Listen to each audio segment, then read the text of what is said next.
Alhamdulillah, syukur kita kepada Allah. Assalamualaikum warahmatullahi wabarakatuh, teman-teman sekalian. Salam. Waalaikumsalam warahmatullahi wabarakatuh. Ya, selamat malam. Selamat berjumpa kembali di ICAI, ya kan, acaranya ICAI. Gitu. Jadi malam ini kita akan membahas tentang kesiapan SDM kita untuk menghadapi era 4.0 gitu. Nah, kalau melihat catatan yang saya pegang di sini, kedua pemateri hari ini rasanya sih sudah sangat kompeten di industri asuransi, dan sayang rasanya kalau kita semua tidak mengikuti sharing dari beliau. Saya perkenalkan, hari ini ada Pak Dr. Salim Al-Bakri. Selamat malam Pak Dokter, Pak Salim. Selamat malam. Semangat Pak, ya kan, goyang-goyang dulu lehernya biar jangan ngantuk Pak. Oke. Nah, beliau ini kalau saya lihat CV-nya panjang banget nih, gitu ya. Jadi Diringkas saja, diringkas Pak. diringkas ya. Kalau saya bacain satu-satu, terus selesai besok pagi Habis Pak, Pak, ya. habis waktunya. Gitu loh. Nah, jadi saya bikin model tanya jawab boleh Pak ya. Bapak ini kurang lebih 30 tahun lebih di industri asuransi ya Pak ya? Ya, seperti itulah, lebih kurang. Oke. Iya. Nah,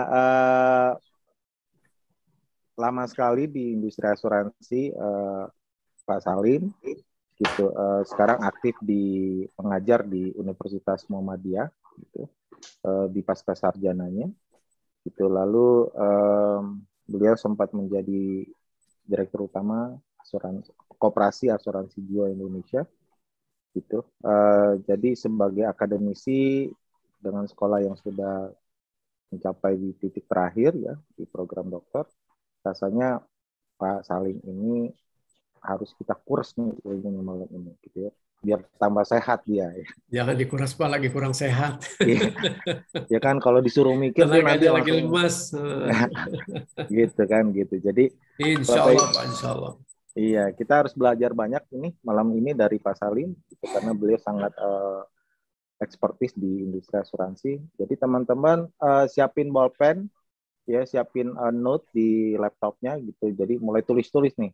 Nah, nanti kalau mau ada pertanyaan along the way, begitu selesai beliau presentasi, bisa langsung disampaikan pertanyaan-pertanyaannya. Begitu ya, kurang lebih. Nah, tapi sebelum beliau menyampaikan materinya, ada baiknya kita doa dulu. Pembukaan doa nanti disampaikan oleh ini mantan pacar Pak ya? Mantan pacarnya Pak Salim nih? Istri tercinta atau bagaimana ini? Silakan nanti dibuka saja dengan bacaan tilawah Quran oleh Ustazah Sa'adah. Amin. Oke. Untuk pembacaan doa sesi selanjutnya dipersilakan Ibu Ustazah Sa'adah. Ustazah Sa'adah. Sebelah mana nih? Oh iya, oke. Monggo Ibu silakan pembacaan doanya. Assalamualaikum warahmatullahi wabarakatuh. Waalaikumsalam warahmatullahi wabarakatuh.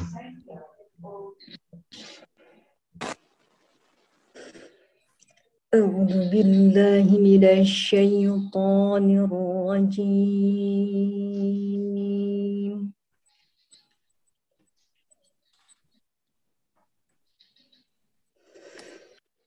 Bismillahirrahmanirrahim.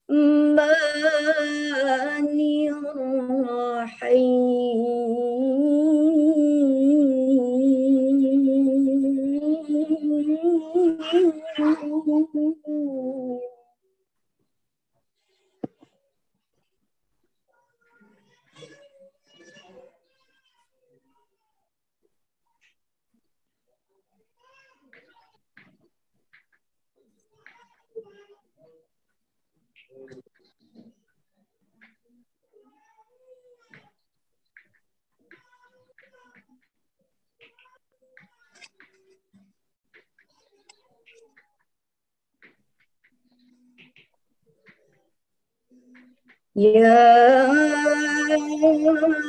أيها الذين آمنوا قوا أنفسكم وأهليكم نارا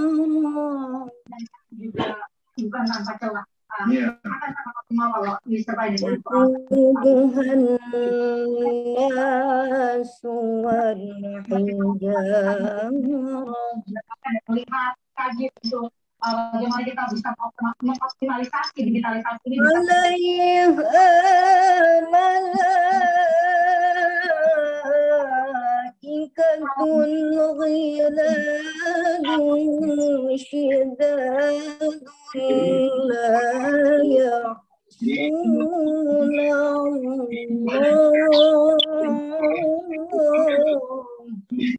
atau kemauan atau willingness dari pimpinan lembaga. Saya ambil contoh Kementerian Sosial.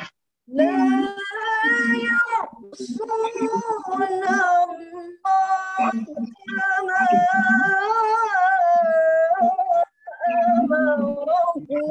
wa yaf'aluna ma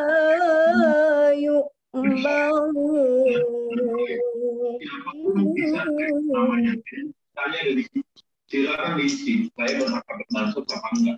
Kalau dapat la ya'suna Allah ma amarahum wa yaf'aluna ma yu'marun. Sadaqallahul azim. Assalamualaikum warahmatullahi wabarakatuh. Waalaikumsalam warahmatullahi wabarakatuh.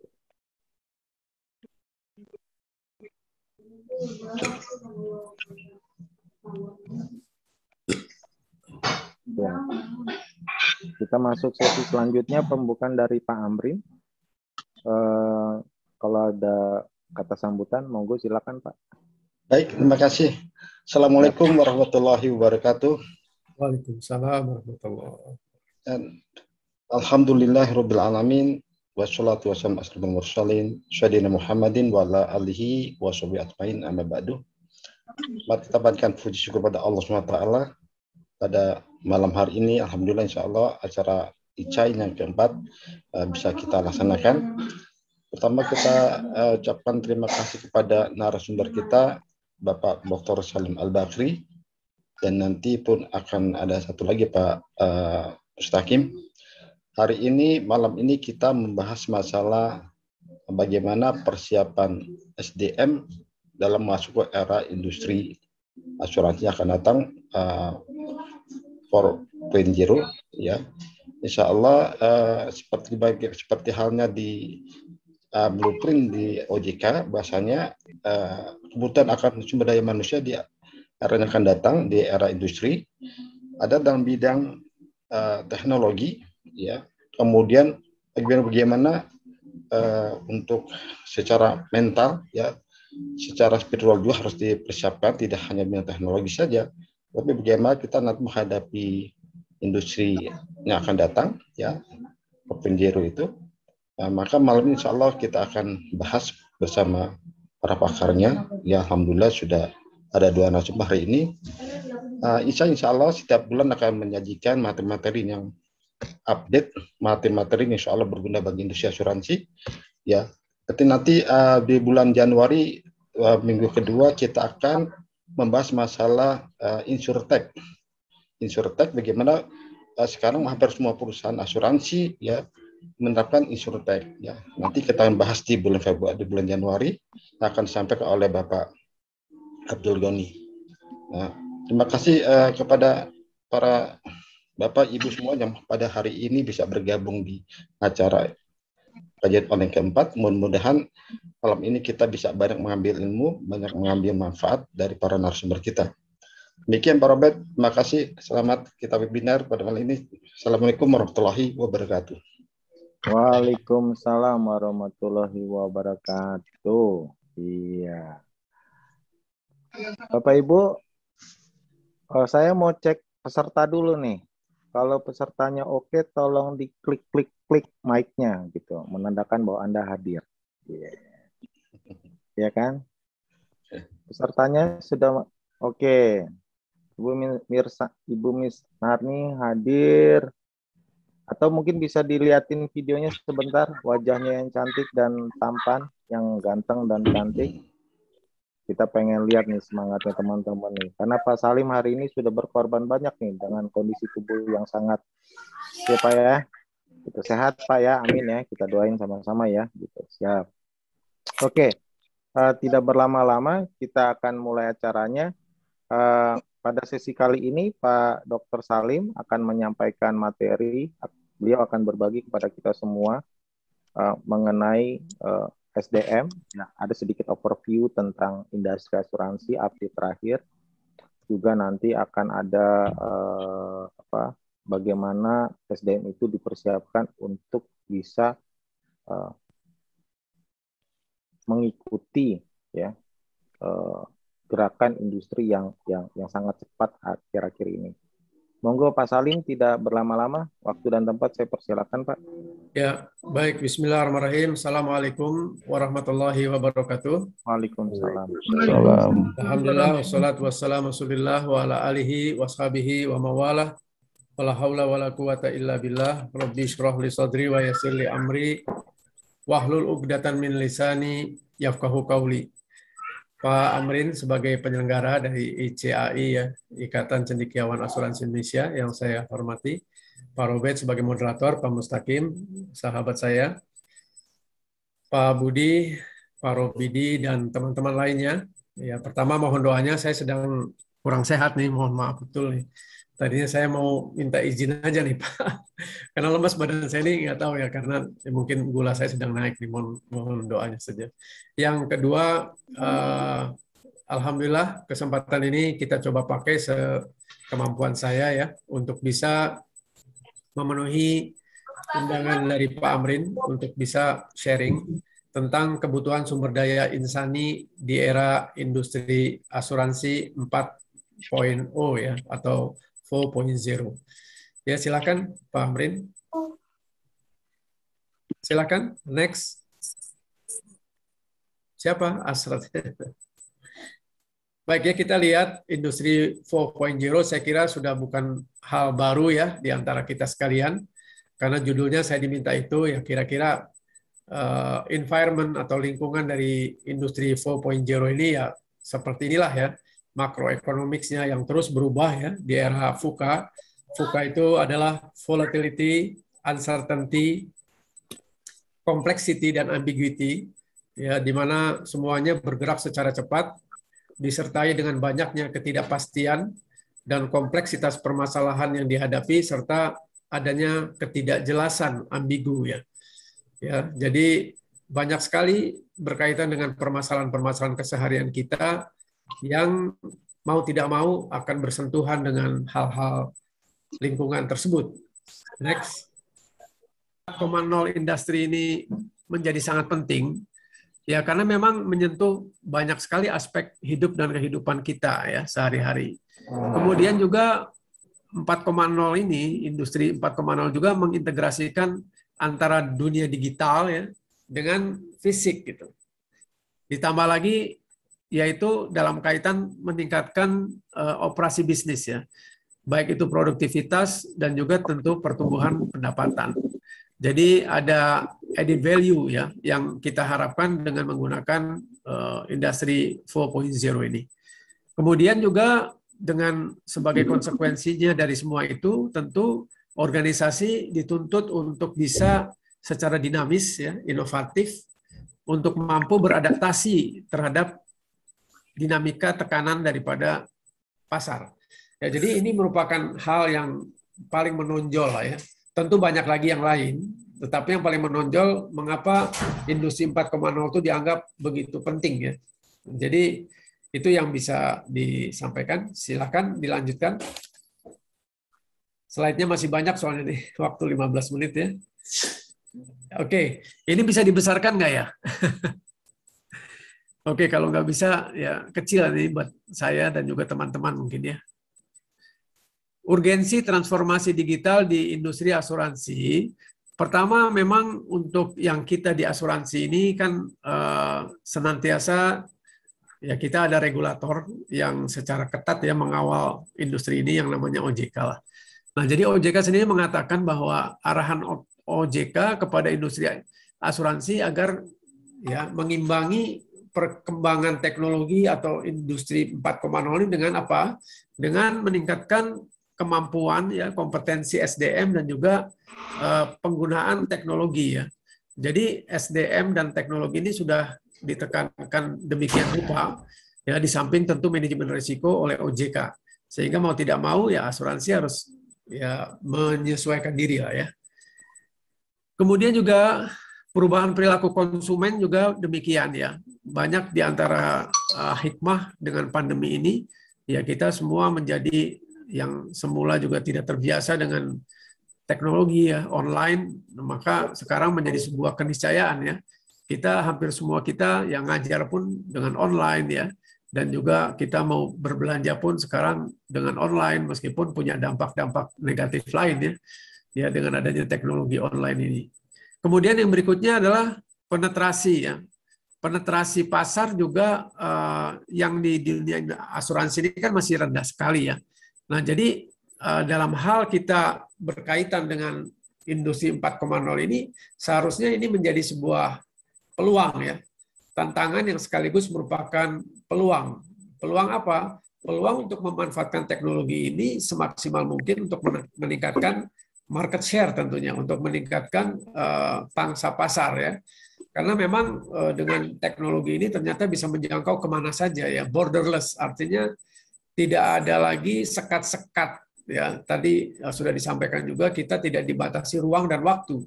Ya, maka kita bisa melakukan transaksi kapan saja di mana saja begitu ya. Oleh karenanya maka tentu kita menjadi harus lebih melek teknologi dan juga tentu harus dapat memanfaatkan teknologi dalam kaitan meningkatkan pasar. Ya, tadi saya di depan sudah mengatakan kita berada di VUCA world atau dunia yang penuh dengan volatility, pergerakan yang demikian cepat. Ya, jadi kalau kita tidak melakukan penyesuaian di sana sini, maka kemungkinan besar kita akan tertinggal, tergilas ya, dan akan semakin jauh gitu.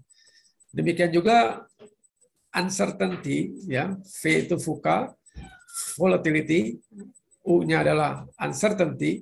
Uncertainty ketidakpastian ya, semakin luar biasa ya, teknologi yang sangat cepat ini menyebabkan juga justru adanya ketidakpastian baru ya di dalam industri. Yang berikutnya adalah complexity, semakin kompleks memang. Ya, semakin kompleks nih, semakin banyak keterkaitan faktor-faktor di dalam hal kita ya berhubungan dengan asuransi ya. Kaitannya tentu dengan pasar ya. Dan yang terakhir adalah ambigu itu ketidakjelasan ya. Sehingga dalam hal ini tentu kita harus semakin memiliki faktor-faktor yang bisa menyebabkan kita semakin mampu mengatasi ketidakjelasan ini. Next. Nah, karena saya lebih banyak dari dunia asuransi syariah dan juga Pak Amrin juga arahannya diarahkan kepada asuransi syariah, maka saya akan banyak bicara tentang syariah tentu ya. Ya, silakan ini pertumbuhannya silakan. Nah, ini data dari AASI ya, Asosiasi Asuransi Syariah Indonesia. Bisa dilihat ya, meskipun ada pandemi ya, tetapi subhanallah ya, pasar khususnya syariah ini tetap bertumbuh dengan baik ya. Tetap bertumbuh ya. Ini di sini bisa kelihatan ya.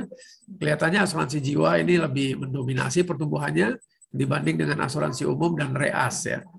Nah, tentu di sini kita menjadi hal yang menggembirakan ya.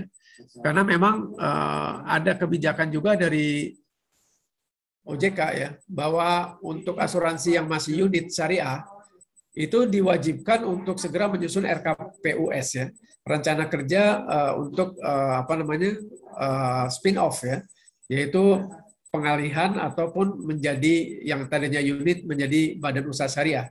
Nah, ini ada banyak yang sudah melakukannya ya di tahun 2020 ya khususnya ya. Nah, itu seperti itu. Nah, kemudian 2024 itu sudah harus ada ya. Nah, ini kita bisa lihat juga tabel-tabel kinerja dari asuransi syariah ya. Di sini ada asetnya terus bertumbuh ya. Sampai di 2020 itu terus bertumbuh. Kemudian juga kontribusi ya, kontribusi itu premi ya kalau di bahasa konvennya. Nah, kemudian klaimnya juga seperti itu. Alhasil kita masih bisa bergembira ya meskipun pandemi diawali di 2020 ya.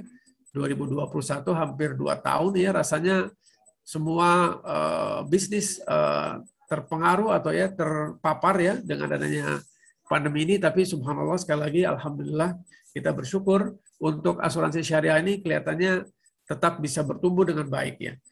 Jadi ini juga ya barangkali perlu kita pelajari ya.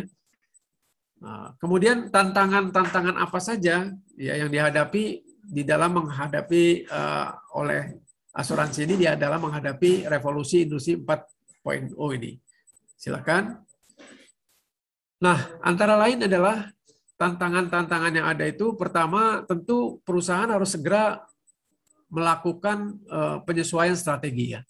Yaitu kenapa? Karena memang seperti tadi di awal ya, ini semuanya sudah berubah dengan sangat cepat ya, baik itu disebabkan tadi ya oleh volatility ya, uncertainty dan sebagainya yang VUCA word itu. Juga memang industri 4.0 ini diwarnai dengan digitalisasi. Jadi marketing juga harus digitalisasi dan seterusnya dan seterusnya. Ya, peran-peran manusia sudah semakin banyak tergantikan dengan teknologi. Sehingga kalau SDM kita ini tidak ingin ketinggalan dan tidak semakin menyusut gitu ya, karena tergantikan, ya tentu dia harus segera mengupgrade gitu kompetensinya. Seperti kita tahu ya, kompetensi itu kan terdiri dari 3 faktor, yaitu knowledge ya, pengetahuan tentu ya. Kemudian adalah skill, keterampilan, baik itu hard skill maupun soft skill, dan yang terakhir adalah attitude ya, sikap mental atau bahasa kita di syariah akhlak ya. Nah, jadi SDM kita pun harus segera menyesuaikan diri gitu ya.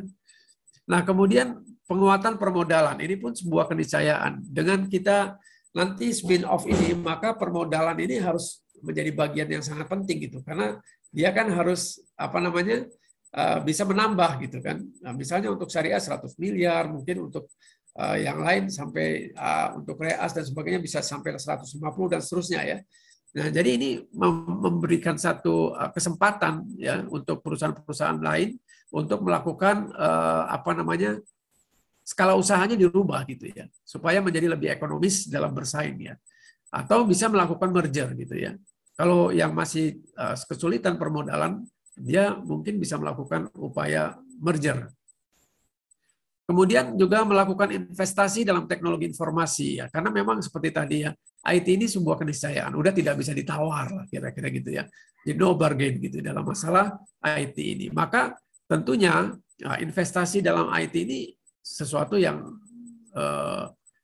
keharusan ya. Dan kita tahu IT ini tidak murah gitu ya. Ya, tidak murah, maka tentu diperlukan juga modal yang cukup besar ya. Nah, kemudian menyederhanakan proses bisnis. Kenapa? Karena dengan adanya IT itu banyak yang bisa dipangkas itu ya. Tata niaganya bisa dipangkas karena IT itu bisa dengan sistem tertentu, aplikasi tertentu, dia bisa menjadikan tata rantai ya, yang tadinya panjang bisa menjadi sangat ringkas dan sangat efektif itu. Maka di sini juga sekali lagi perlu SDI ya, yaitu sumber daya insani yang mumpuni gitu. Kalau enggak ya juga dia nggak bisa mengoperasikan ini. Dan yang berikutnya adalah spin off yang tadi saya bilang ya, spin off 2024 ya. Silakan lanjut, kita akan bicara spin off nanti. Nah, ini data dari OJK juga, keadaan entitas atau perusahaan dari perusahaan asuransi dan reasuransi syariah ya. Nah, kita sudah tahu lah ini data dari AASI ya. Jadi OJK juga. Jadi ternyata yang di 2021 triwulan 2, triwulan 3 itu yang full fledged, yang full syariah itu baru 7 gitu ya. Nah, ini yang data yang saya terima ya. Yang unit syariah banyak gitu. Ya. Masih kembali coba. Nah, yang unit syariah masih banyak di jiwa nih ya. Nah, adapun di asuransi umum itu justru lebih sedikit lagi gitu. ya. Nah, jadi kalau di total itu kira-kira yang bergerak di syariah baik itu yang full maupun yang unit itu sekitar 60-an lah. Jadi masih belum banyak sebetulnya dibanding dengan yang konvennya. Nah, jadi kalau dibanding juga pangsa pasarnya kita masih jauh lah di bawah daripada konven. Tetapi tadi ya kita lihat masih bertumbuh gitu ya meskipun di era pandemi. Next. Nah, ini beberapa tahapan milestone ya dari OJK ya yang mewajibkan perusahaan-perusahaan harus mengikuti pattern ini, pola ini. Ya, diawali sebetulnya di Undang-Undang 40 2014 sudah ada tuh kewajiban untuk mempersiapkan spin-off gitu ya. Nah, kemudian di 2016 ya itu juga semakin jelas apa saja yang harus dilakukan oleh teman-teman perusahaan asuransi dalam mempersiapkan spin-off ini ya. Dan juga kembali bisa kembali, tolong kembali dulu ya, bukan ya ini lompat-lompat nih, mohon maaf nih. Silakan kembali yang tadi ya, data yang tadi itu.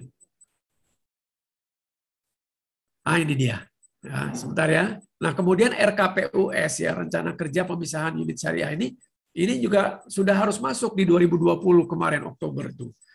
Jadi setiap UUS itu harus membuat rencana kapan tuh ya. Apakah dia akan melanjutkan atau tidak? Kalau tidak, apa tuh? Apakah dia akan mentransfer bisnisnya, portofolionya, atau dia akan merge kepada induknya konvensional, atau dengan kata lain ya dia menghentikan UUS-nya gitu ya. Atau yang berikutnya adalah bisa merger dengan perusahaan asuransi yang sudah ada, ya, atau dia memang betul-betul membuat badan usaha syariah full-fledged baru, gitu ya. Nah, jadi ini tantangan yang luar biasa di asuransi syariah nih, karena nanti mungkin akan tinggal beberapa saja, ya, dari yang sekitar 60-an tadi mungkin ya tinggal separuhnya bisa jadi, gitu. Ya, karena memang regulasi ini mengikat gitu. Silakan lanjut. Oke, lanjut saya. Nah, sekarang kita bisa lihat ya, potensi sumber dayanya ya. Potensi sumber dayanya itu yang kita lihat saja. Saat ini kurang lebih ada 44 unit syariah ya. Tadi dari 60 itu ya. Nah, kita bisa lihat nih antara demand dan supply kan. Nah, ini penting bagi dunia pendidikan ya, dan industri. Kita mengenal link and match ya, link and match ya, pada zaman Pak Wardiman dulu menteri ya. Link and match itu ya, yaitu keterkaitan antara demand dan supply. Nah, di sini kita lihat ya, kalau secara lazimnya organisasi yang ada itu seperti ini, kita bisa lihat berapa banyak kebutuhan SDI ya. Misalnya saja yang ada dari ketentuan OJK, direksi misalnya minimal 3, komisaris minimal 3 misalnya. Kepala divisi yang berkaitan dengan kegiatannya ada operasional, aktuaria, ya, dan seterusnya itu mungkin lebih daripada 1 setiap bidangnya. Dan seterusnya. Jadi kita, kalau saya coba jumlah ya, ini paling sedikit sekitar 50 atau 40 orang gitu. Kebutuhan-kebutuhan baru ya. Nah, ada berapa banyak gitu ya. Perusahaan asuransi yang nanti akan menjadi ini. Ratusan lah paling tidak di dalam tahun-tahun kebutuhan itu ya. Belum lagi nanti menggantikan yang pensiun, yang resign. Jadi ratusan. Nah, sementara dunia pendidikan yang saya ketahui itu adanya 1 Stimbra, 2 STMA Trisakti. Ya, kalaupun ada yang lain ya, seperti UI dan sebagainya itu ya ada yang sifatnya tidak merupakan sarjana asuransi, tapi ada aktuaria, ya, ada yang lain. Nah, sementara saya nggak tahu tadi pagi wisuda berapa orang Pak Amrin? Ada 119. Berapa? 119. 119. 19, Mas. Ya. Alhamdulillah. Ya, kemarinnya lagi saya baru menghadiri juga STMA sekitar berapa tuh Pak Robidi ya? Saya juga lupa tuh. Ya. Puluhan lah kalau saya nggak. 98 Pak Salim. 98. Berapa? 98. Oke. Ya, kalau 98 ditambah 100 sekian tadi kira-kira 200 sekian ya. Nah, dan subhanallah sebetulnya harusnya sangat menarik gitu ya. Karena apa? Hampir semuanya terserap oleh industri gitu. Hampir semuanya terserap ya. Yang saya ketahui di STMA ya, itu hampir terserap oleh industri seluruhnya gitu. Nah, jadi harusnya sangat menarik nih bagi teman-teman dari SLTA atau yang akan melanjutkan ke perguruan tinggi. Ini apa pasar kerjanya tuh ya, pasar tenaga kerjanya sangat menarik gitu. Ya. Nah, saya tidak tahu mengapa kok tidak berkembang dengan seperti yang diharapkan. Nah, ini juga pertanyaan berikutnya nih Pak Amrin nih. Ya. Kenapa kok tidak berkembang seperti yang diharapkan gitu? Padahal sangat menarik gitu. Ya, dunia kerjanya sangat membutuhkan gitu teman-teman pendidikan ini. Nah, makanya saya tidak tahu, ini bagian daripada muhasabah lah ya, introspeksi kita semua gitu. Kenapa kok terjadi itu? Apakah marketing kita yang tadi ya belum begitu bagus atau apa gitu? Saya nggak ngerti. Kalau lihat kampusnya bagus dua-duanya ya. Outcome-nya, keluarannya diterima di dunia industri dengan mudah. Lalu apa gitu? Kenapa gitu? Nah, ini untuk Pak Amrin yang mau ambil gelar doktor, silakan nih. Allah. Amin. Ya, jadi dengan demikian ya menjadi hal yang menarik sekali ya. Dengan adanya rencana spin-off ya, pengembangan syariah dengan pertumbuhan yang seperti itu, supply dan demand-nya ini menjadi bagian yang harus kita atasi bersama. Ya, next yang terakhir. Nah, sekarang SDI yang macam apa gitu kan? Silakan. Nah, kira-kira kalau kita bicara sumber daya insani ya berhubungan dengan masalah yang tadi ya, saya katakan kompetensi yaitu terdiri dari know-how, ya kemudian skill dan satu lagi adalah attitude atau akhlak. Maka akhlak sumber daya insani yang kita harapkan di era 4.0 ataupun nanti berkembang lebih lanjut menjadi 5.0 atau dan seterusnya ya. Ya seperti ini. Kalau menurut hemat saya paling tidak jangan sampai kita ketinggalan mengikuti training-training yang disediakan gitu ya. Ya, yang disediakan dan sekaligus juga lembaga-lembaga sertifikasi profesi ini kan terus berkembang nih. Ya. Maka pendidikan formal dan yang training ya, baik education maupun training ditambah lagi sertifikasi profesi ini menjadi ladang yang harusnya berkembang juga nih, karena memang mau tidak mau OJK juga mempersyaratkan tuh ya seperti direktur kepatuhan harus ada itu sejak tahun 2019 kalau nggak salah, dan harus memenuhi sertifikasi profesi misalnya minimal QCRO atau QRGP atau yang lain. Nah ini kan bagian yang menarik juga gitu. Nah karena kita bicara syariah maka rujukan kita tentu Rasulullah SAW. Mau tidak mau, contoh terbaik uswatun hasanah adalah Rasulullah SAW. Maka dimanapun SDI ini bekerja harus mempunyai basic pemahaman tentang yang bagaimana yang terbaik itu adalah ini, yaitu yang sidik, ya, tentu kita sudah kenal semua ya, amanah, tabligh, fatonah, dan ditambah istiqomah. Istiqomah di atas kebenaran maksudnya. Ya kalau syariah itu memang ada nilai gitu ya, jadi berbeda dengan konven ya. Ya kalau syariah ini pertanggungjawabannya dunia akhirat ya Pak Amrin ya. Pak Amrin ini ahlinya nih di bidang syariah ya. Itu pertanggungjawabannya dunia akhirat. Jadi manusia-manusia yang berkecimpung di sini pun tentu dia harus mempunyai akhlakul karimah. Ya, yang meliputi paling tidak tadi dia harus mempunyai integriti ya. Integriti ini diwakili dengan kata sidik ya, jujur. Ya, dia harus mempunyai integritas satu kata dan perbuatan. Kemudian amanah, terpercaya. Ya. Kemudian tabligh itu komunikasi. Ya. Sebetulnya lebih kepada komunikasi, kemampuan dia untuk menyampaikan sesuatu gitu. Nah, ini tabligh. Nah, komunikasi ternyata adalah basic konsep dari marketing gitu. Ya, saya ngajar marketing gitu Pak Amrin. Jadi, ya basic konsep dari marketing itu it is communication matters gitu. Yaitu masalah komunikasi. Artinya kalau komunikasi kita tuh baik, insya Allah marketing itu akan berkembang dengan baik, insya Allah. Nah kemudian fatonah, cerdas. Ya kita kenal lah, kerja itu yang pertama harus ikhlas, cerdas, keras, tuntas, dan berkualitas. Nah, ini tas, gitu ya. Nah, gitu ya, ikhlas, ya, cerdas. Jadi pertama ikhlas jangan dilupakan tuh.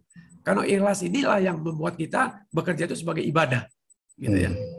Ya, ikhlas ini, ikhlas, cerdas mampu memanfaatkan sumber daya yang terbatas untuk kemampuan yang optimum. Ya, cerdas, keras tentu ya upaya etos kerja yang semangat ya. Kemudian tuntas, jangan menunda sesuatu gitu. Ya, selesaikan selama itu bisa diselesaikan. Dan berkualitas, pendekatannya adalah quality. Kenapa? Karena Allah pun mengatakan seperti itu. Surat Al-Mulk ya, surat 67 ayat kedua ya. Alladzi khalaqal mauta wal hayata liyabluwakum ayyukum ahsanu amala. Ahsanu amala, bukan aksaru amala. Ahsanu amala itu adalah quality. Ya, amal yang baik atau amal yang terbaik itu kualitas. Maka kita juga mengejar quality dalam bekerja itu. Ya. Nah, tadi juga dibacakan oleh Qori'ah ya tentang surat 66 ayat 6 tuh. Ya, tentang ku anfusakum wa ahlikum nar. Ya, jagalah dirimu dan keluargamu dari api neraka. Maka syariah ini adalah salah satu jawaban ya. Dengan segala maqasidul syar'inya. Ya. Maqasidul syar'i, tujuan-tujuan syariat. Kemudian yang berikutnya memahami aspek legal. Karena bagaimanapun kita hidup di dalam era positif ya. Hukum positif. Maka di samping tadi syariah juga peraturan-peraturan ya, nilai-nilai, maka kita juga harus belajar tentang hukum-hukum positif yang berlaku di Indonesia. Dan yang terakhir ya seperti tadi, jangan lupa senantiasa mengupgrade diri, tidak tertinggal dengan zaman dan teknologi. Demikian barangkali, barakallahu fikum, semoga Allah memberkahi kita semua dan diberikan kesehatan dan panjang umur tetapi dengan keberkahan. Terima kasih. Assalamualaikum warahmatullahi wabarakatuh. Waalaikumsalam warahmatullahi wabarakatuh. Waalaikumsalam. Silakan Pak Robert. Ya, Bapak Ibu, teman-teman, silakan sekiranya ada yang ingin ditanyakan, mumpung pembicaranya masih semangat ini, gitu loh. Monggo kalau ada yang ingin ditanyakan, ya ini kayak Pak Iwan sudah mulai siap-siap nih, ambil lancar-lancar. Pertanyaannya jangan susah-susah Pak. Nah, kalau susah-susah gula darah naik nih, gula darah naik nih. Itu dia. Oke, Assalamualaikum warahmatullahi wabarakatuh. Waalaikumsalam warahmatullahi wabarakatuh. Alhamdulillah kita hari ini dalam keadaan sehat-sehat semua. Insya Allah juga Bapak juga cepat sehat ya Pak.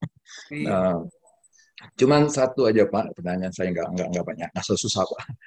Kalau kita di asuransi konvensional itu kan reasnya biasanya itu kalau nggak ke Inggris, ke Perancis, ke ini. Nah kalau syariah ini saya pengen tahu dulu reasnya kemana Pak ya? Apa reas di Arab atau gimana gitu Pak?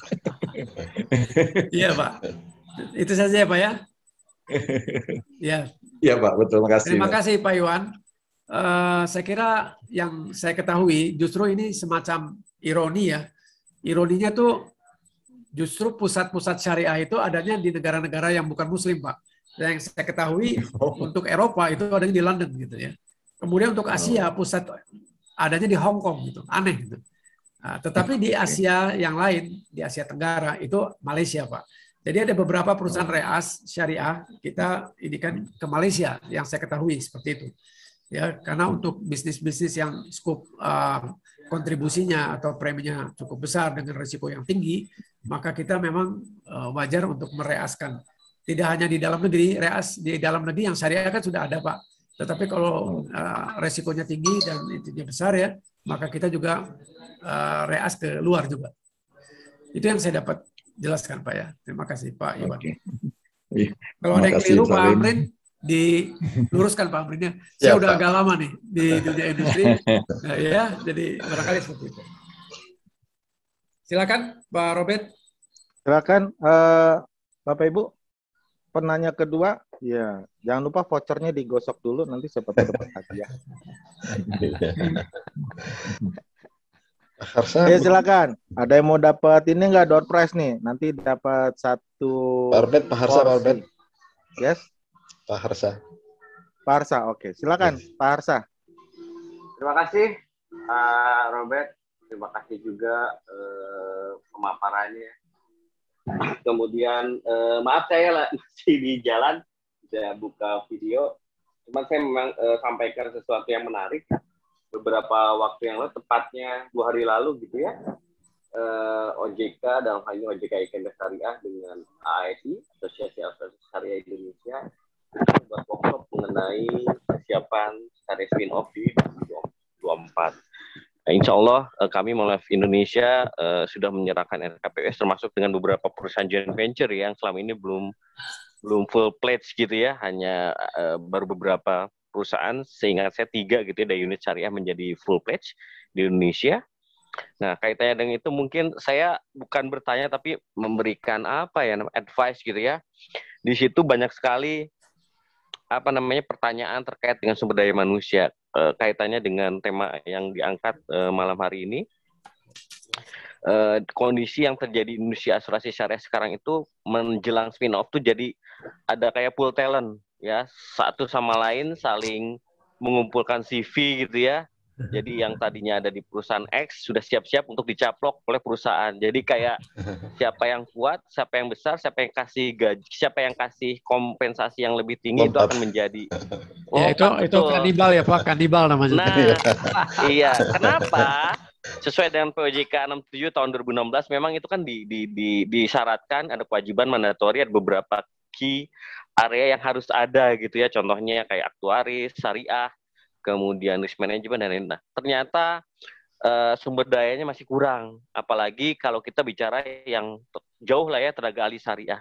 Ya, pada dasarnya memang alhamdulillah LSP Perasuransi Syariah dengan BNSP sekarang sudah membuat kayak skema baru untuk tenaga ahli syariah, tapi masih kurang. Jadi mungkin peranan bapak-bapak yang ada di akademik khususnya di asuransi syariah itu bisa menjadi daya dorong gitu, bisa kolaborasi dengan industri atau kolaborasi dengan ASI untuk kita bangun sama-sama. Karena saya ada kekhawatiran nih, entah mungkin nggak sampai 2024, 2023 udah saling caplok aja. Ada perusahaan yang tadinya sudah concern untuk spin off, jadinya kekurangan sumber daya dan lain-lain yang akhirnya berkurang. Dan ini tidak terjadi untuk insan-insan yang ada di asuransi syariah. Yang konvensional pun sekarang udah ancang-ancang nih. Gue mau pindah deh ke perusahaan X, ke perusahaan ini dan lain-lain gitu. Ini mungkin sebagai masukan, dan mudah-mudahan ini bisa menjadi sebagai satu sumber nanti ketika kita spin off ini menjadi perusahaan yang tidak merangkak lagi tapi sudah berjalan karena sudah dimulai dengan sumber daya manusia yang mumpuni. Begitu Pak. Terima kasih. Ya, jadi memang Pak Harsa terima kasih ya, barakallahu fikum ya. Allah memberkahi Pak Harsa, keluarga dan kita semuanya ya. Ini kayak kajian tausiah saya nih. Kebiasaan nih Pak. Mengaji kita Pak. Ini namanya seminar rasa tausiah. Lanjut Pak Ustadz. Ya, jadi artinya begini ya. Inilah yang tadi saya bilang, tantangan sekaligus peluang gitu loh Pak Harsa. Tadi kan saya sudah sampaikan demand dan supply. Nah ini Pak Robin ini, kita nih ditantang nih. Pak Harsa tadi mengatakan, jangan sampai terjadi kanibal, saling caplok gitu. Tetapi itu juga sekaligus juga merupakan peluang juga bagi teman-teman yang ingin mendapatkan gaji tinggi gitu ya. Mendapatkan peluang ya. Tetapi kan tidak itu sebetulnya yang kita harapkan adalah perusahaan itu masing-masing berkembang ya dengan SDM yang sudah baik ya. Syukur-syukur kalau kayak di Jepang tuh ada long life employee kan, artinya pegawai-pegawai yang seumur hidup karena memang di sana nyaman dan aman gitu dari sisi apapun materi dan non materi. Nah, tapi nyatanya di kita itu memang lagi-lagi apa yang disampaikan Pak Harsa itu sebagai sebuah bukti bahwa memang kita ada shortage, ada kekurangan gitu loh. Ya, di dalam supply gitu. Nah, ini tantangan nih bagi dunia pendidikan ya. Ya, karena nyatanya memang apalagi tadi orang-orang yang sudah punya dalam tanda kutip itu ya, quote and quote itu experience gitu ya. Maka dicari tuh. Ya, tentunya akan diikuti dengan ya tadi ya, tinggi-tinggian kompensasi. Tetapi menurut hemat saya ya ini sebuah tantangan yang baik ya, yang bahasanya ya nice problem to have gitu ya. Jadi artinya nice problem to have itu adalah problem tetapi bagus gitu. Sesuatu yang bagus gitu. Kita punya problem tetapi bagus untuk bisa kita nice problem to have itu namanya ya. Jadi artinya kita problem punya, tetapi itu bagus, problem yang bagus itu. Ternyata kebutuhan tentang sumber daya insani, khususnya di syariah, itu tinggi gitu ya. Yang tadi saya sampaikan ya, paling tidak satu entitas sedikitnya itu 40 orang paling sedikit. Ya. Nah, itu betul, dengan, Pak, betul. Iya kan, Pak Harsa ya. Betul. Jadi makanya di POJK itu kurang lebih 35, Pak. Jadi ya mendekati 40, betul, Pak. betul. Oleh karenanya ini kan sebuah peluang. Harusnya gimana nih dunia pendidikan juga tertantang nih Pak Robidi, nanti boleh tuh ya. Atau Pak Amrin juga dari Stimula ya. Ini bagian yang apa ya, realitas itu. Jadi nggak bisa. Lalu nanti akhirnya kalau kita tidak mampu, kita main comot sana, comot sini yang akhirnya ya tidak sesuai gitu ya dengan apa ya, kualifikasi gitu.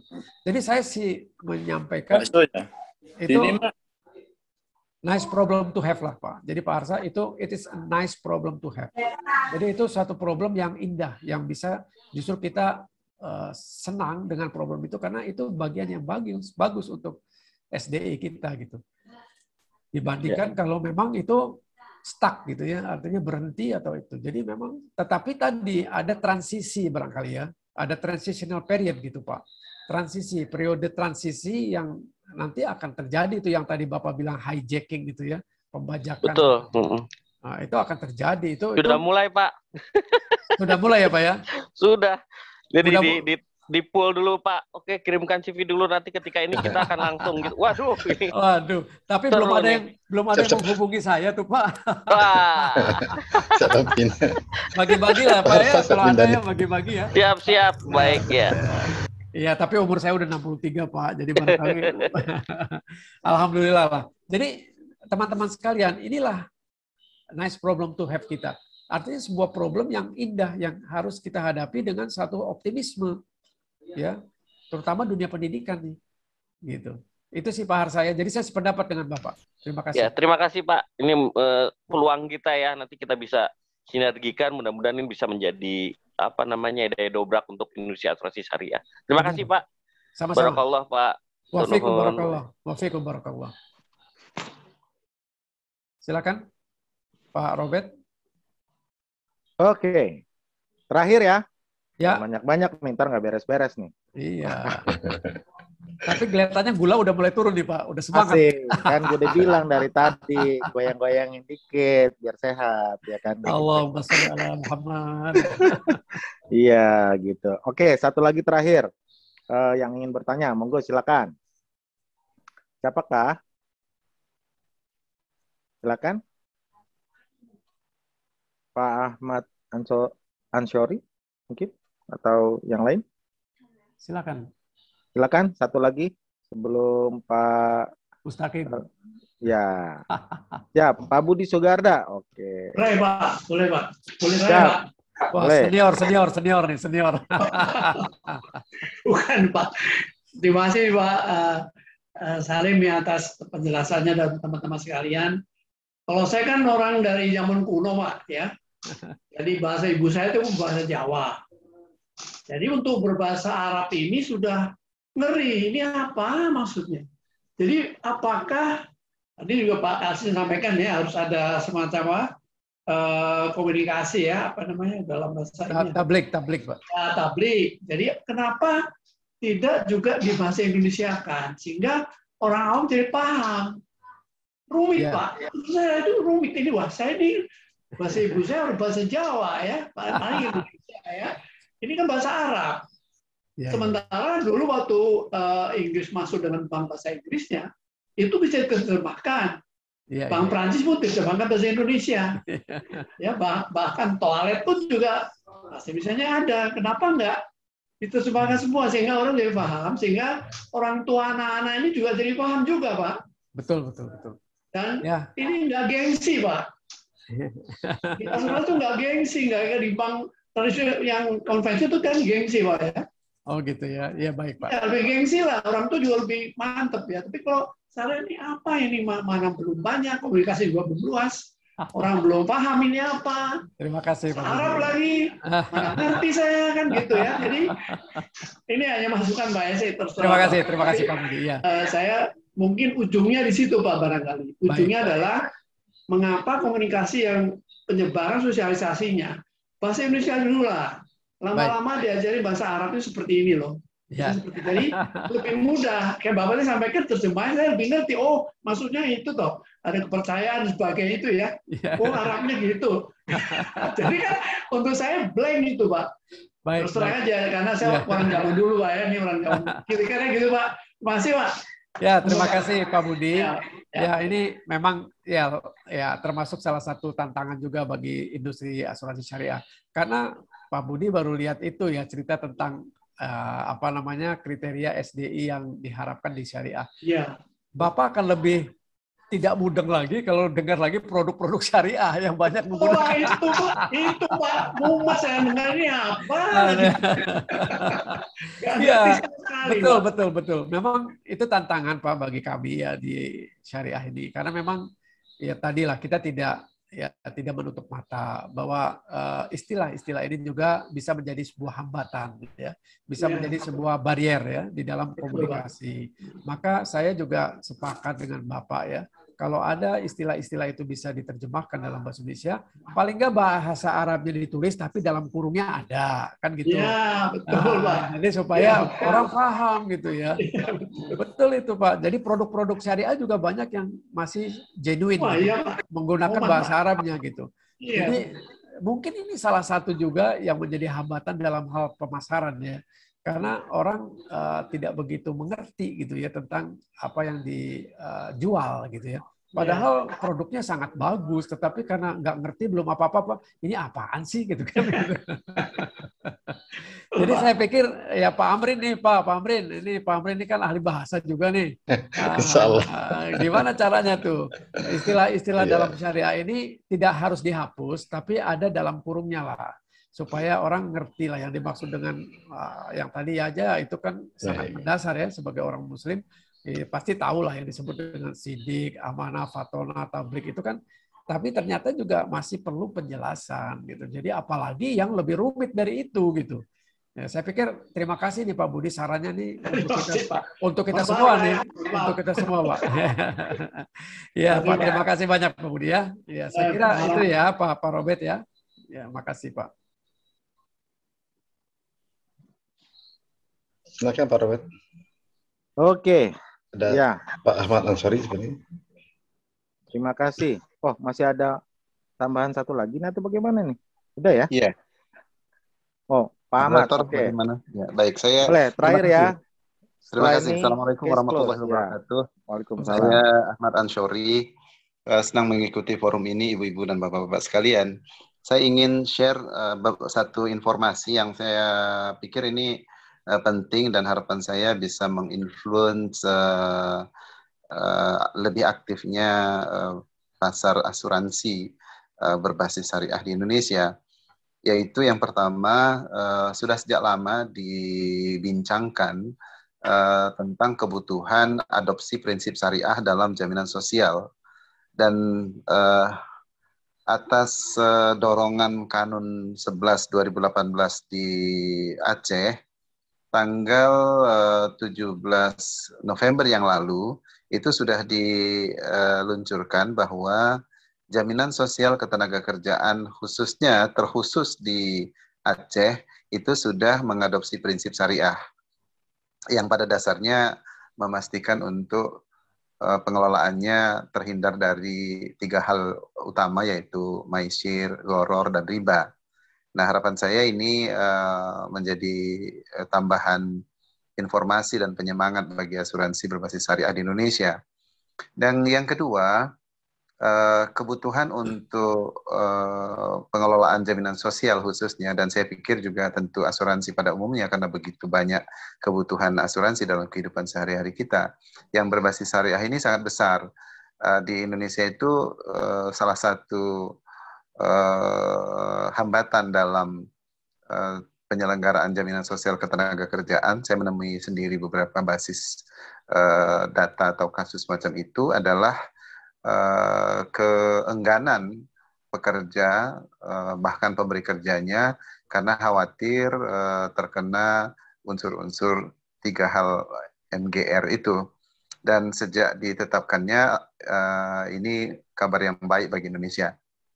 sedang ditindaklanjuti dalam bentuk peraturan Menteri Tenaga Kerja supaya lebih lengkap regulasinya. Nah, persoalannya yang mungkin perlu jadi pikiran kita bersama ini Pak Salim.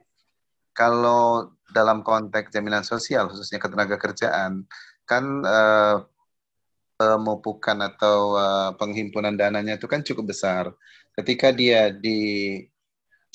dikehendaki untuk porsi tertentu dikelola secara syariah, maka dia dihadapkan pada ketersediaan instrumen investasi di pasar. Nah, ini jadi masalahnya. Untuk hal-hal yang asuransi lainnya, saya pikir memang besar dan banyak ya. Saya menemui juga beberapa teman-teman yang menghindari untuk mengasuransikan kendaraan, rumahnya, dan sejenisnya, kalau itu tidak mereka yakini bahwa mereka akan terhindar dari maisir, gharar, dan riba tersebut. Nah, hanya saja masih sering menjadi, meskipun ini tidak penting-penting banget ya, tetapi karena ini terucap, karena bagaimanapun manusia itu punya kecenderungan menghitung, masih saja terjadi dan dibicarakan bahwa kok ini kalau dengan model syariah lebih mahal ya, meskipun tipis gitu selisihnya. Nah, bisakah ini sama-sama kita perjuangkan untuk ya barang 1.000 perak, 2.000 perak, tapi dia di bawah gitu. Iya, iya. Saya kira itu Pak Salim, Pak Amrin, Ibu-ibu, Bapak-bapak sekalian. Iya. Terima kasih. Assalamualaikum. Waalaikumsalam warahmatullahi wabarakatuh. Ini menarik Pak Ansori ya. Jadi Pak Ansori tadi telah memberikan contoh konkret di lapangan ya. Ya memang seperti itu. Ya, kita kan kalau di Aceh ada konun ya Pak ya, ada aturan itu memang yang utamanya itu kan kita menghindari 3 tadi Pak ya, maghrib itu Pak ya, maisir, gharar, dan riba, ditambah mungkin zolim dan sebagainya lah. Itu memang ada DSN-nya Pak. Nah ini indahnya kalau di syariah ini pengawasan itu tidak hanya oleh komisaris, tetapi ada lagi yang khusus untuk produk dan praktek-praktek syariah itu ada namanya DPS gitu, Dewan Pengawas Syariah. Jadi di samping juga ada pengawasan, ini double gitu ya. Ada Dewan Pengawas Syariah yang mengawal apakah prinsip-prinsip syariah itu dilaksanakan atau tidak gitu ya di dalam perusahaan yang mengusung nama syariah tadi. Itu yang pertama. Jadi ada pengawalnya Pak, ada avant-garde-nya lah gitu ya, ada pengawalnya gitu. Yang kedua tadi telah disampaikan juga ya, tantangan sumber daya insani berikutnya ya yang berhubungan dengan syariat ya memang seperti itu Pak, memang seperti itu. Kadang-kadang mohon maaf ya, orang-orang itu kan hanya agen-agen syariah kita tuh mohon maaf ya, masih ada yang prakteknya itu ya tadi praktek konven gitu Pak. Prakteknya di lapangan tuh konven sehingga dalam tanda kutip mencederai gitu ya, mencederai nilai-nilai syariah gitu. Sehingga terjadilah apa yang terjadi yang kita lihat ya. Beberapa ya yang menggunakan cara-cara yang kurang terpuji ya menyebabkan ya ada hal-hal yang mencederai lah. Nah ini pun tidak dipungkiri ada ya, tetapi ya mudah-mudahan tidak banyak gitu ya.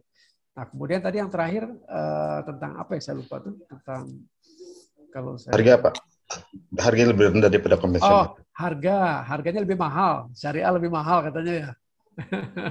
Iya Pak, saya perhatikan itu Pak, dan memang seperti itu. Dan satu lagi yang terakhirnya itu sebetulnya kita perlu mendorong ini adanya di bidang lain ini ya, agar instrumen investasinya tersedia Pak. Oh iya iya betul. Juga sekarang itu BPJS Ketenagakerjaan sudah 130-an triliun dialokasikan di syariah. Masa cukup melulu begitu? Tetapi kalau saya tanyakan ke teman-teman yang investasi begitu, dia bilang ya kita mau lihat dananya dulu, jadi seperti ayam dan telur begitu. Iya, baik Pak. Itu menarik ya. Ya, tentang harga pricing itu memang juga ya saya nggak tahu ya mengapa menjadi lebih tinggi gitu ya. Seharusnya sih ya itu kan hukum pasar ya Pak ya. Harusnya dia bisa bersaing sih. Harusnya bisa bersaing karena jangan ada kesan juga kalau pakai syariah jadi mahal gitu. Enggak juga sih sebenarnya gitu ya. Ya beberapa kali ya saya ya pernah aktif di industri sebagai direktur utama gitu di asuransi syariah. Ya alhamdulillah kami bisa bersaing Pak. Kami bisa bersaing dengan teman-teman konvensional gitu ya. Ya yang penting ya tadilah prinsip-prinsip manajemen modern biasa sebetulnya yang untuk bisa kita lakukan di dalam bagaimana menentukan pricing itu ya. Jadi price determination itu kan tergantung kita sih maunya seperti apa. Bahkan kalau di asuransi syariah seperti tadi ya, itu diawasi juga oleh Dewan Pengawas Syariah. Jadi ada hal-hal yang transparan gitu ya. Nah, jadi yang ya bisa menjadi keunggulan. Dan kalaupun memang katakanlah lebih mahal sedikit, itu ada keunggulan lain, yaitu adanya bagi hasil sponsori yang tidak dilakukan di konven gitu ya. Itu yang namanya dengan mudharabah dan sebagainya, itu kan bagi hasil. Jadi kalau ada keuntungan, si peserta ini itu bisa berhak mendapatkan bagi hasil gitu. Karena apa? Karena uangnya uang mereka. Hibah kan, kalau di konven itu kan yang namanya transfer of risk, atau resiko itu dijual dengan premi lalu diambil oleh perusahaan gitu. Tetapi kalau di syariah itu adalah sharing of risk, artinya resiko yang berbagi. Jadi peserta-peserta ini memang menghibahkan dananya yang disebut dengan tabarru.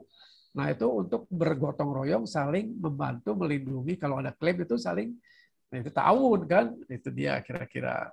Jadi harusnya sih lebih menarik gitu, menurut hemat saya gitu ya. Nah yang kedua tentang investasi, instrumen investasi ya tentu ini adalah domainnya pemerintah ya Pak ya. Karena kalau di asuransi itu sangat rigid ya, sangat kaku Pak. Jadi kita tidak bisa sembarang investasi gitu ya, apalagi syariah ya. Itu diatur Pak oleh OJK. Nah, tinggal ya bagaimana nih BPJS Ketenagakerjaan misalnya melakukan lobby-lobby lah dengan pemerintah sehingga ada instrumen selain sukuk yang bisa dialokasikan. Kalau sampai 140-an atau 130-an triliun tadi, wah itu sangat bagus tuh Pak kalau bisa masuk ke syariah, itu sangat membantu gitu terhadap pertumbuhan daripada industri asuransi syariah. Terima kasih sharingnya Pak Ahmad Ansori. Saya kira cukup ya dari saya ya, sudah cukup malam. Kasihan Pak Mustaqim nggak kebagian nanti nih. Terima kasih Pak Robert. Assalamualaikum warahmatullahi wabarakatuh.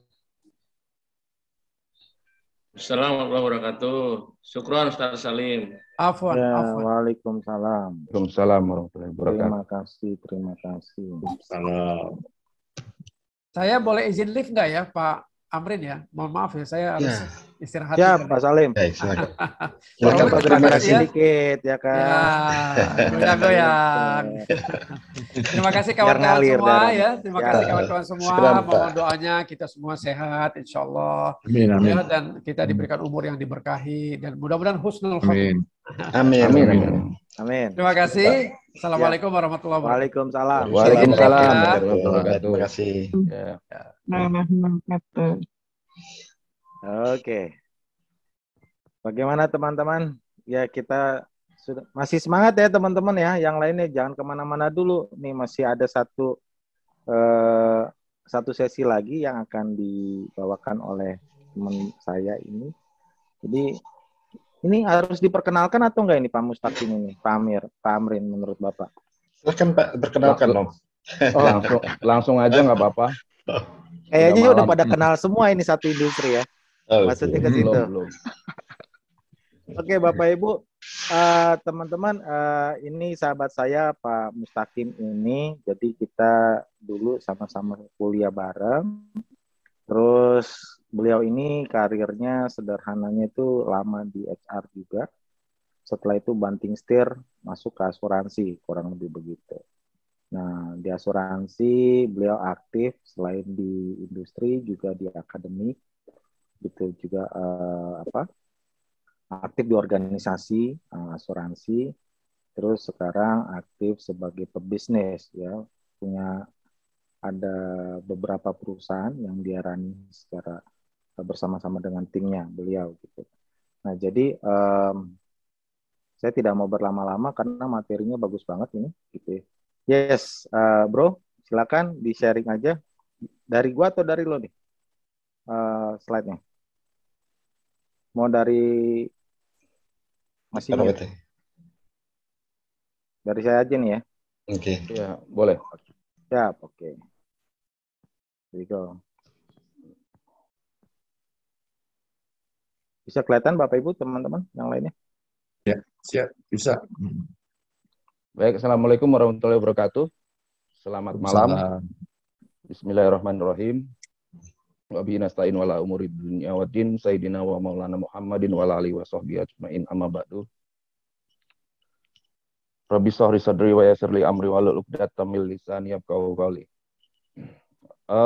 Terima kasih buat kesempatan yang diberikan Pak Amrin selaku pengelola ICAI ya sebutannya ya.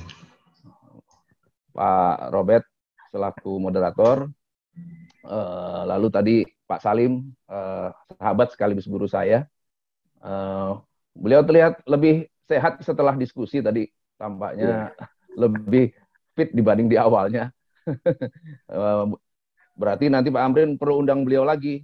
Kalau beliau agak kurang enak badan, diundang saja supaya biar sehat kembali. Kelihatan kok bedanya. Saya rasa yang lain juga sepakat itu.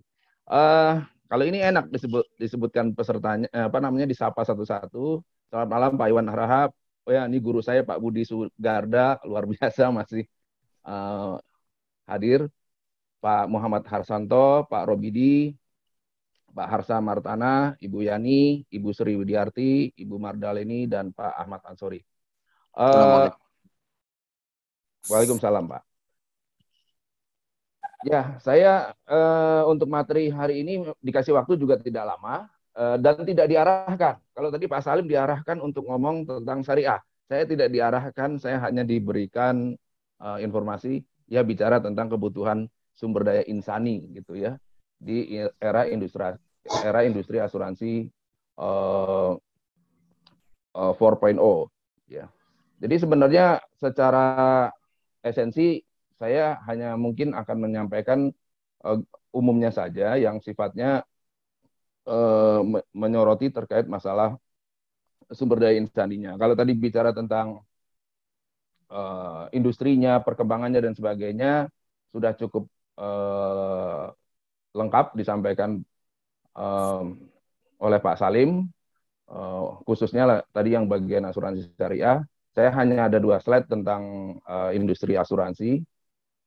Silakan lanjut.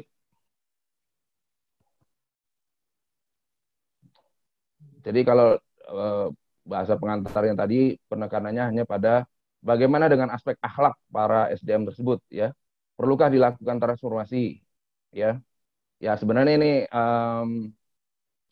pertanyaan yang sudah jelas jawabannya ya. Pertanyaan tendensius yang jawabannya pasti perlu dan harus gitu ya. Dan kalau ditanya apakah ada, jawabannya ya ada. Ada yang lain apa enggak. Nah, baik, saya nanti akan ke arah situ saja. Mudah-mudahan kurang dari 15 menit sudah selesai. Baik, lanjut. Ini peta industri asuransi di Indonesia saat ini memang harus diakui bersama bahwa saat ini pengembangan teknologi atau pemanfaatan teknologi untuk bisa memanfaatkan industri apapun termasuk asuransi di Indonesia ini sudah cukup luar biasa. Kalau Bapak Ibu lihat di dalam slide yang saya sudah buatkan, Bapak Ibu bisa perhatikan di situ hampir semuanya itu mencoba untuk memanfaatkan teknologi sebagai satu nilai tambah yang nanti masing-masing akan bisa dipisahkan menurut kuadrannya. Mana yang fokus di agregator, mana yang fokus di teknologi adopsi, lalu insurtech platform, bank assurance, dan teknik enablement ya. Nah, di bagian itu tadi sebenarnya beberapa pihak itu saya sempat berinteraksi khususnya terkait pihak-pihak yang secara ketentuan normatif itu dipersyaratkan dia tidak bisa bermain di industri ini kalau tidak memiliki badan usaha yang istilahnya tuh comply. Nah, salah satunya adalah broker asuransi. Nah, itu saya sempat terlibat dengan Koala, sempat terlibat dengan Aksinan, sempat terlibat juga dengan WePlus ketika mereka akan mengambil alih perusahaan broker. Kebetulan saya memediasi untuk proses takeover-nya. Nah, lalu yang berikutnya tadi perkembangannya dari sisi yang lain bisa dilihat bahwa era 90-an masih komunikasi itu masih satu arah dari atas ke bawah, lalu mulai berkembang untuk bisa semuanya saling menyapa dengan sosmed. Dan kedepannya nanti semuanya akan lebih dipermudah lagi dengan apapun menjadi sifatnya digital. Bahkan bisa jadi nanti tenaga kerja yang sifatnya fisik itu akan sangat berkurang, ya. Dan itu menjadi tantangan tersendiri. Saat ini belum terlalu masif, tapi kemungkinan ke depan akan demikian. Nah, oke. Terkait konteks SDM-nya, maka tentu kita akan bicara tentang bagaimana perusahaan harus mengantisipasi ini. Bagaimana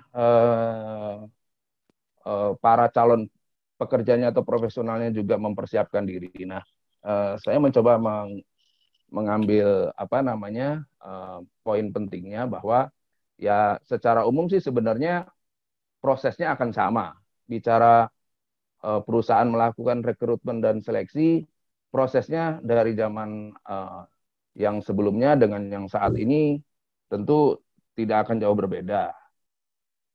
Tetapi mungkin yang akan berbeda adalah caranya, ya, atau tools yang digunakan, ya. Bahwa saat ini, kalau tadi Pak Salim mengatakan era VUCA, ya, volatility, uncertainty, ambiguity, C-nya itu complexity, ya.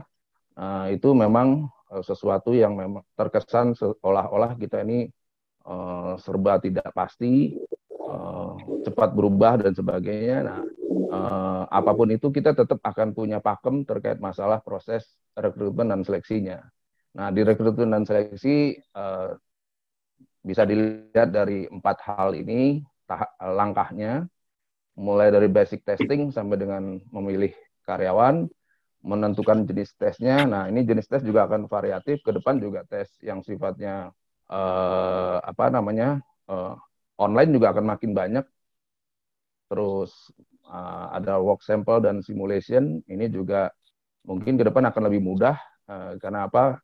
Dengan sistem online pun ini menjadi bisa melibatkan banyak orang dalam satu waktu.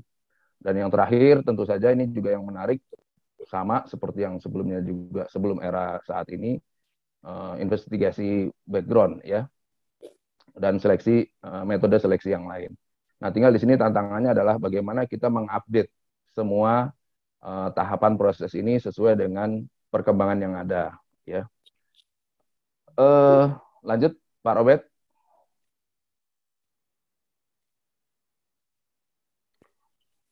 Nah, tentu setelah kita bisa menyesuaikan masalah proses rekrutmen dan seleksinya, maka tahapan berikutnya yang juga menjadi, atau proses berikutnya yang menjadi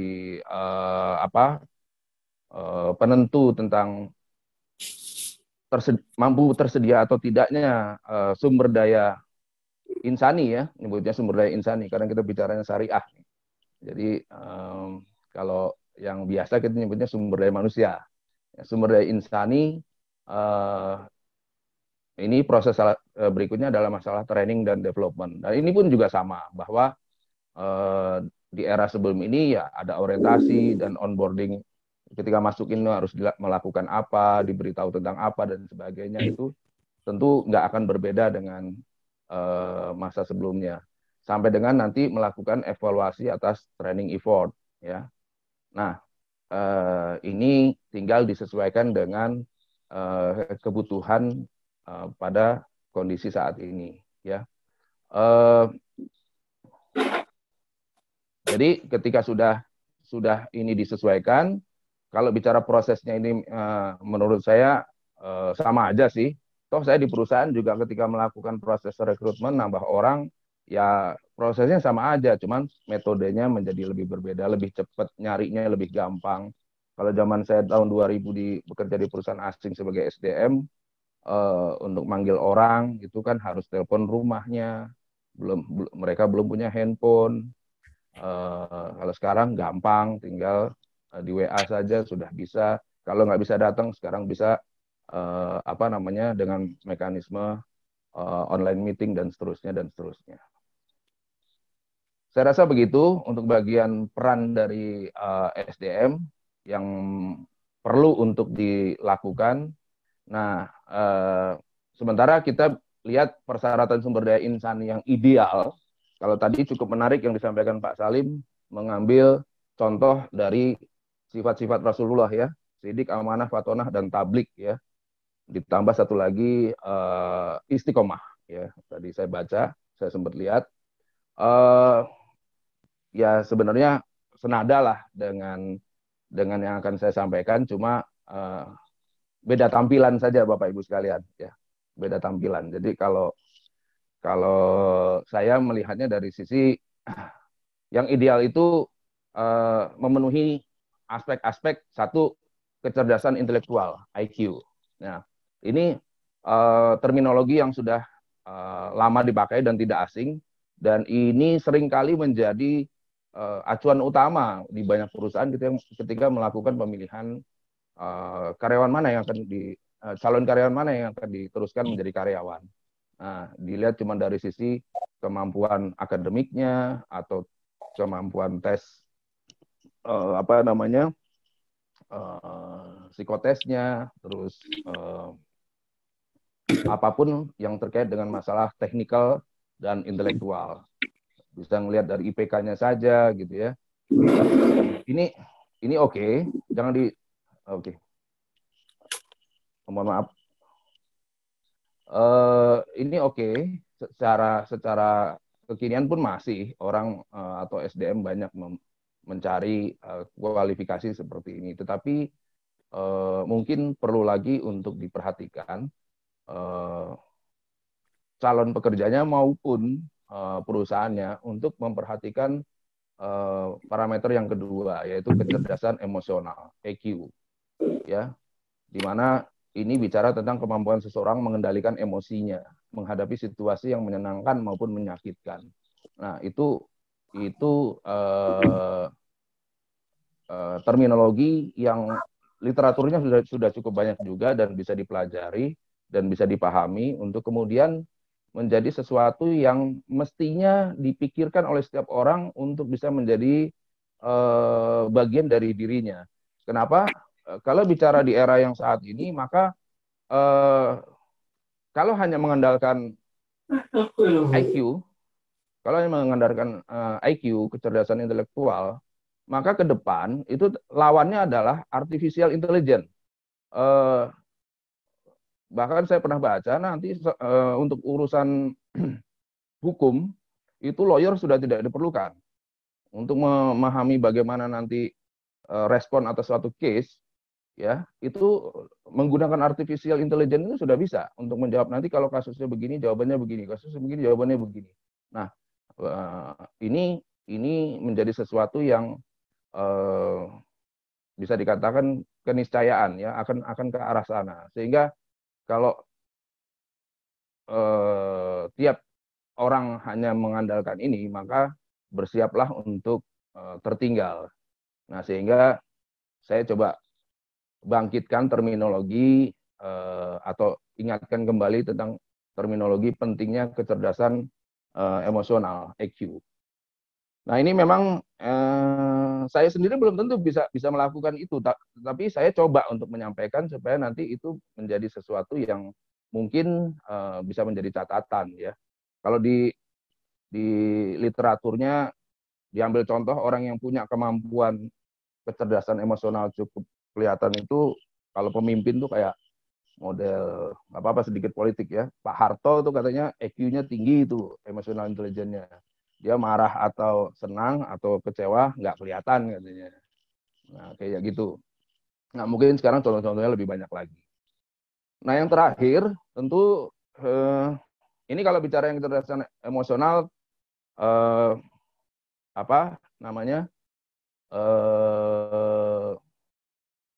relatif belum nggak baru juga, sudah agak lama ya. Nah, kecerdasan spiritual ini juga mungkin yang pernah ikut ESQ ya. Nah, ini relevan dengan itu. Jadi kemampuan bagaimana memahami masalah makna, motivasi, dan tujuan hidup ya. Itu akan membuat seseorang menjadi lebih tenang, menjadi lebih tidak mudah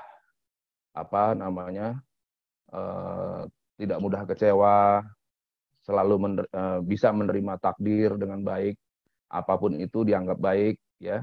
Kalau dia dapat musibah, dia bersabar. Kalau dia dapat barokah, dia bersyukur. Gitu.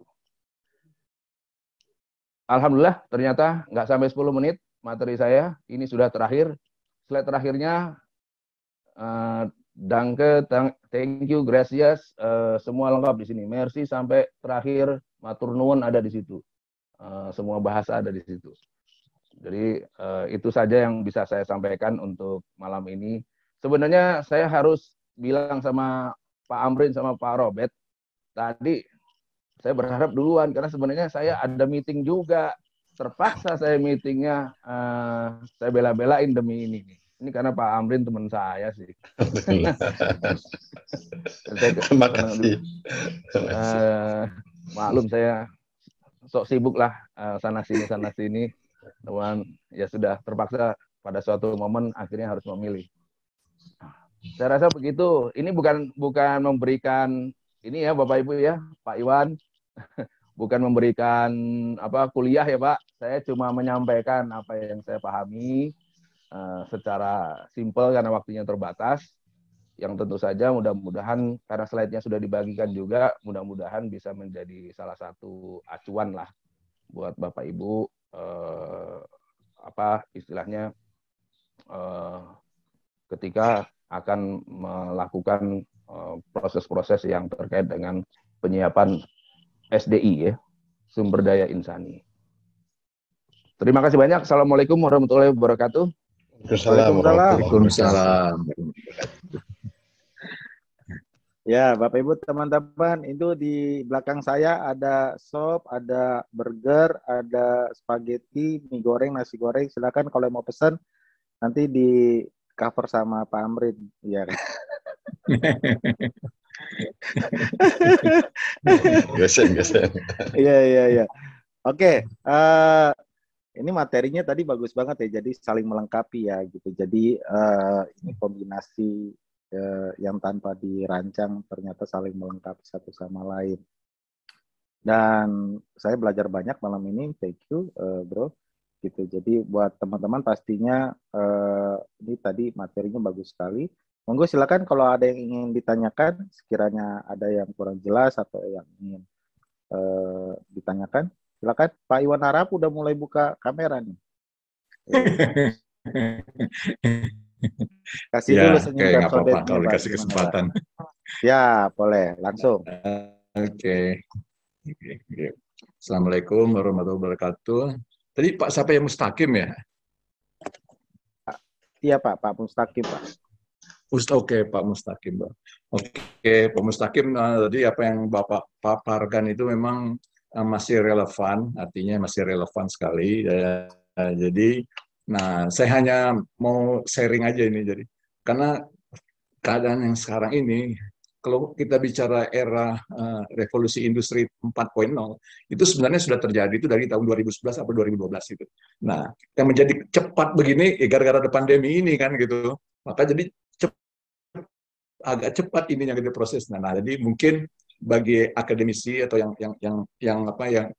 di STMA atau di STIMRA, ya ini peluang ini artinya apa? Untuk memberi pengetahuan yang lebih kepada yang mahasiswa-mahasiswanya. Karena yang ketertinggalan kita ini nih yang berapa tahun ini ya harus dikejar gitu. Jadi di sini kita perlunya untuk yang seperti yang Pak Mustaqim bilang tadi itu, kita harus kita kasih ilmu kepada mahasiswa-mahasiswa. Jadi kembali lagi bidang pendidikan yang harus berperan banyak nih di sini, jadi gitu.